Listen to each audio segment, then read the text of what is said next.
Okay friends, तो आज का हमारा जो चार्ट है वो है कोटक महिंद्रा बैंक। इसे हम स्टडी करेंगे। इससे हम सीखेंगे कि ये क्या कह रहा है और क्या नहीं कह रहा है, कि इसमें क्या करना चाहिए। तो ये चार्ट मैंने क्यों चुना, सबसे पहले मैं वो रीज़न बता दूं कि ये जो टॉप से अपने करीबन करीबन 20% ये करेक्ट हो चुका है। 19 से 20% ये करेक्ट हो चुका है।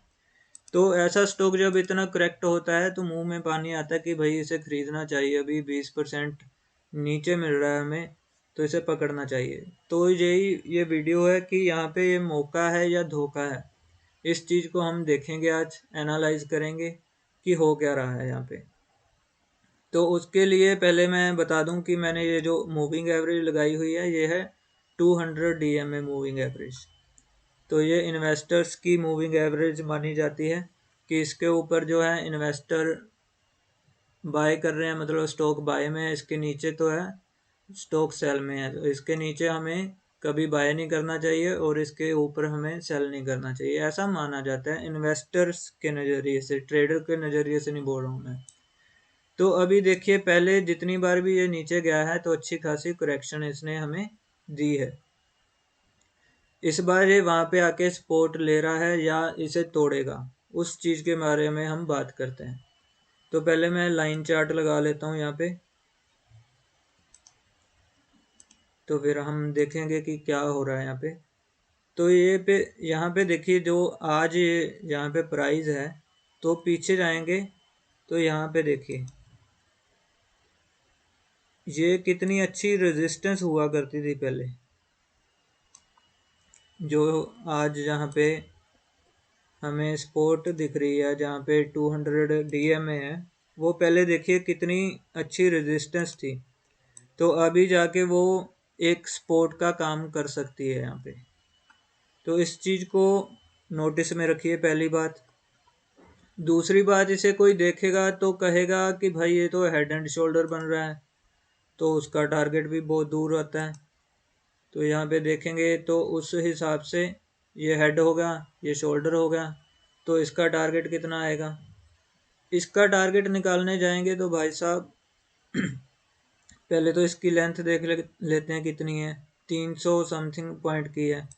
तो यहाँ से 300 पॉइंट 1650 के करीब जाता है, जो कि हमारी नेक्स्ट स्पॉट कहाँ पे आ रही है, ये रही, ये है 1697, यानी कि 1700 के पास। तो ये अगर उसका ब्रेकआउट आया है हेड एंड शोल्डर का, तो ये भी हमें रिस्क है कि भाई वहां तक भी जा सकते हैं, तो वहां पे खरीदेंगे। तो अब हमें करना क्या है, यहाँ पे क्या कर सकते हैं। तो अभी यहाँ पे एक लाइन और ड्रा करते हैं। यहाँ से फिर से मैं लाइन चार्ट पे जा रहा हूँ और यहाँ पे एक ट्रेंड लाइन हम ड्रा करते हैं कि ये क्या कह रही है हमें। तो एक ट्रेंड लाइन ऐसे बन रही है। अभी यहाँ पे क्या होना चाहिए, अभी जो ये पहले मैंने आपको ड्रा करके बताई है, यहाँ पे जो सपोर्ट ली है इसने, तो देखिए कितनी बार ली है रेजिस्टेंस। पहले 1 2 3 और यहाँ पे 4, और ये 5वीं बार जाके इसने तोड़ा है। तो ये अच्छी खासी रेजिस्टेंस हुआ करती थी, जो कि अब सपोर्ट का काम करेगी। जब भी रेजिस्टेंस टूटती है तो वो सपोर्ट का काम करती है। तो ये अच्छी खासी रेजिस्टेंस थी, 5वीं बार जाके तोड़ा है, तो इसे रिस्पेक्ट करना चाहिए। और साथ में 200 DMA भी है, तो इसे रिस्पेक्ट करना चाहिए। पर अब हमें क्वेश्चन यही है कि करेगी या नहीं करेगी, तो हमें क्या करना है। तो इन्वेस्टर्स अभी वेट करें, अच्छा खासा बाय सिग्नल आए तभी बाय करें। लेकिन जो ट्रेडर्स हैं उनके लिए ये अपॉर्चुनिटी है, उनके लिए ये मौका है, जो शॉर्ट टर्म ट्रेडर हैं। तो वो मौका कैसे, अभी अभी ये जो इतने दिन से रेजिस्टेंस थी अभी सपोर्ट का काम कर रही है, आज सपोर्ट ली भी है उसने, तो उसे स्टॉप लॉस मान के हम ट्रेड ले सकते हैं। और हम उम्मीद कर सकते हैं, क्या उम्मीद कर सकते हैं, कि 200 डेज की मूविंग एवरेज भी हमें सपोर्ट करेगी। तो यहाँ से प्राइस एक बार यहाँ तक जाएगा, या फिर यहीं पे थोड़ा सा ट्रैवल करेगा। यहाँ पे मैं एक और ड्रा कर देता हूँ, ये यहाँ से साइडवेज होके फिर इस तरफ जाएगा। दो ऑप्शन है, इसे ब्रेकआउट करके यहाँ तक जाएगा सीधा, या सिर्फ यहाँ तक जाएगा, या फिर इसे तोड़ के अपना टारगेट कंप्लीट करेगा 1700 का, जो हेड एंड शोल्डर का टारगेट बन रहा है। तो ये जो हमारे ऑप्शन यहाँ पे निकल के आ रहे हैं। तो अब हमें करना क्या है, यहाँ पे हमें शॉर्ट टर्म ट्रेडर जो आज का लो है उसे स्टॉप लॉस मानेंगे। आज का लो है 1816 रुपये, तो उसे हम यहाँ पे एक अपॉर्चुनिटी के लिए चलेंगे। यहाँ पे मैं लिख देता हूँ, CMP हमारा चल रहा है 1840, स्टॉप लॉस हमारा आ रहा है 1816।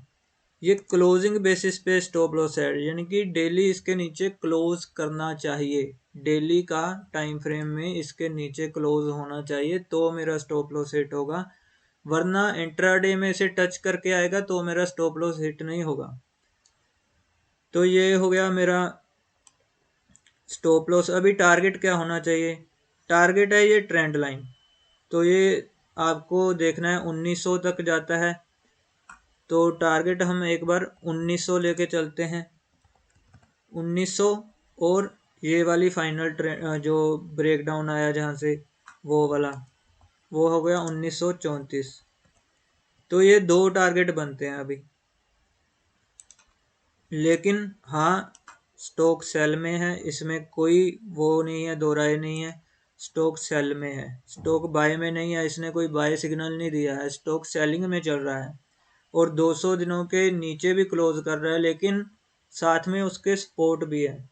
तो यहाँ से इसे या तो साइडवेज होना चाहिए, या यहाँ से इसे ऊपर ये ट्रेंड लाइन को टच करने जाना चाहिए, और या फिर ब्रेकआउट देके ऊपर वाली जो स्पॉट है उसे, जिसे ब्रेक किया था उसे टच करना चाहिए। ये चीज़ें होनी चाहिए, इसलिए ये प्रोबेबिलिटी है, ये पक्का नहीं होता कि ऐसा होगा, ये चीज़ें होनी चाहिए। उसके लिए हमारा स्टॉप लॉस है 1816, और हमारा टारगेट जो है वो 3-4% आ रहा है, और जो हमारा स्टॉप लॉस है वो 1-1.5% आ रहा है। तो उससे हमारा जो है रिस्क रिवॉर्ड अच्छा बन रहा है। मैं आपको दिखा देता हूँ कैसे बोल रहा हूँ मैं। यहाँ से हम अगर ये लेके चलते हैं तो 1.5% का हमारा रिस्क आ रहा है, और यहाँ पे ऊपर 4% का हमारा टारगेट आ रहा है। तो ये एक अच्छा रिस्क रिवॉर्ड बन रहा है, इसलिए ये एक ट्रेडर्स के लिए अपॉर्चुनिटी बन रही है कोटक महिंद्रा बैंक में। अभी मैंने फिर क्लियर कर दूं कि इसके नीचे हमने स्टॉप लॉस रखना है, इसके नीचे क्लोज हो तब हम मानेंगे कि हमारा स्टॉप लॉस हिट हो गया है। अगर दिन में टच करता है यहाँ पे, फिर टच कर फिर बाउंस हो जाता है, वो हमारा स्टॉप लॉस नहीं है। इसके नीचे क्लोज होना चाहिए, फिर हम इसे स्टॉप लॉस मानेंगे। ठीक है, तो ये इसलिए मैंने इस चार्ट की स्टडी की है कि पहले हम देखेंगे कि कितनी ये रेजिस्टेंस के लिए वर्क कर रहा था और अभी सपोर्ट के लिए वर्क कर रहा है। और आप इसे देखिए लाइव मार्केट में ये क्या करता है। इस पे पैसा लगाने की ज़रूरत नहीं है, मैं कोई पैसा लगाने की एडवाइस नहीं दे रहा कि इस पे ये ट्रेड लेनी है, ये ट्रेड लेनी है। ये सिर्फ सीखने के लिए वीडियो बनती है। अगर आपने ट्रेड करनी है तो वो अपनी तरफ से करनी है, अपनी स्टडी करके करनी है, अपने फाइनेंशियल एडवाइज़र से एडवाइस लेके करनी है। मेरे कहने पे नहीं जाना है बिल्कुल भी। ये सिर्फ लर्निंग पर्पस के लिए है कि ऐसा चार्ट बन रहा है, ऐसा हो सकता है।